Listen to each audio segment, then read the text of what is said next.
बिस्मिल्लाहिर्रहमानिर्रहीम। मेरे मुअज़्ज़ज़ सामीन व हज़रात, मैं हकीम सलामत आज आपकी खिदमत में फिर हाजिर हूँ एक नए मौजू के साथ।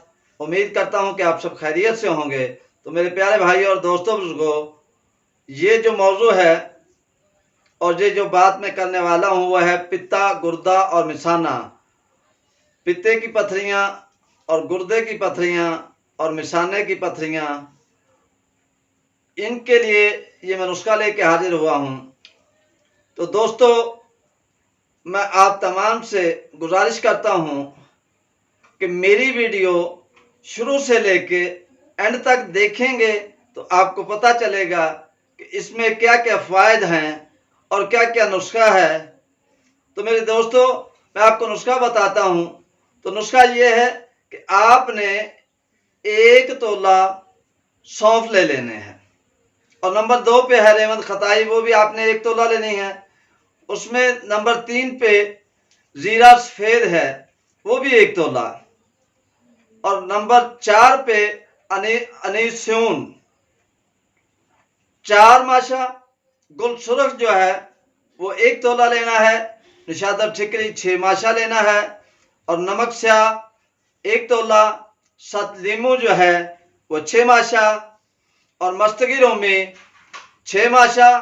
ये सारी दवाओं को बारीक पीस लें और 1 पाव गुलकंद ले लें। 1 पाव गुलकंद लेके उनमें ये सारी की सारी चीजें शामिल कर लें। तो जिन मेरे अहबाब को गुर्दे, मिसाने की पथरियां हैं या जिगर में दर्द है, वो इसको सुबह शाम आधा आधा माशा हमरा नीम गर्म पानी इस्तेमाल करें। तो बाकी जो मेन अलामत मैं आपको बताने वाला हूं वो है पित्ते की पथरी। जो हजरात ये कहते हैं कि पित्ते में पथरी होती है, तो मैं उनसे गुजारिश करूंगा कि पित्ते में पथरी नहीं होती। डॉक्टर हजरात पित्ता निकाल के बाहर रख देते हैं।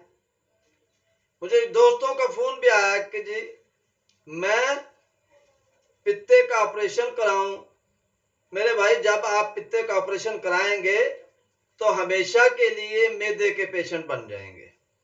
तो खुदारा ऑपरेशन से बचें और मेरा ये नुस्खा इस्तेमाल करें।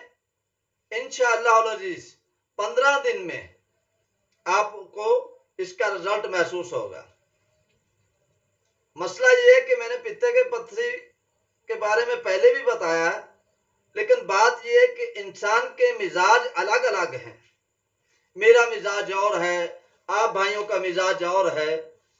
किसी का सर्द मिजाज है, किसी का गर्म मिजाज है। कोई दवाई किसी के माफिक नहीं आती, कोई सारे मिजाजों पे माफिक आ जाती है। तो इसलिए मैं ये नुस्खा जो आपको बता रहा हूं, तो मैं भाइयों से गुजारिश करता हूं कि ये नुस्खा इस्तेमाल करें। अल्लाह ने चाहा तो अल्लाह पाक खैर करेगा। तो मैं आपसे गुजारिश करता हूं कि ऑपरेशन से परहेज करें, ऑपरेशन मत करवाएं। इसके साथ ही मैं आपसे इजाजत चाहूंगा। अल्लाह हाफिज।